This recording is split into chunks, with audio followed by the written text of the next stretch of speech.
அண்ணே ஏரில் முக்கன் இருந்திருக்காப்லண்ணே. அண்ணே எப்படி இருக்க? கடையில் ஆரம்பிச்சிருக்காம்ல, தம்பிட்ட ஒரு வார்த்தை கூட சொல்லலை. என்னப்பா 7.25? அது வேறு ஒன்றும் இல்லைண்ணே, சும்மா இல்லாமல் சவாரி ஒன்று எடுத்துக்கிட்டேன்.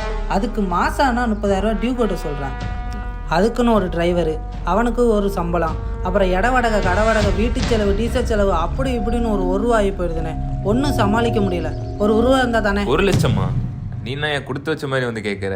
நானே ட்ரேடிங்காக பண்ணிட்டு இருக்கேன். அப்போது ட்ரேடிங் பண்ணுறவங்க வச்சுருப்பாங்களா? அவங்கள்ட்ட மட்டும் எப்படி புழங்கிட்டே இருக்கு? யோ, அதுக்கு தான் நம்ம ட்ரேடிங்கு ஸ்டாக் மார்க்கெட்லாம் தெளிவாக கற்றுக்கிட்டா மட்டும்தான் நம்மக்கிட்ட பணம் புழங்கிட்டே இருக்கும். அதை யார்கிட்ட கற்றுக்கிறது? எப்படி கற்றுக்கிறது?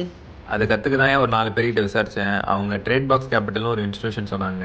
5 வாரம் கிளாஸ் தான், ஆஃப்லைன் ஆன்லைன் ரெண்டுத்துலையும் நடக்குதான். ஃபீஸும் ரொம்ப கம்மியாக சொல்கிறாங்க. அதான் இந்த 2026 ஆரம்பிக்குது. சரி, அதை கற்றுக்கிட்டு நல்லபடியாக ஆரம்பிக்கலான்னு இருக்கேன். சரிண்ணே, சேர்ந்துட்டு சொல்லுண்ணே, நானும் வரேன். வந்ததுக்கு ஏதோ ஒன்று தெரிஞ்சுக்கிட்டாச்சு.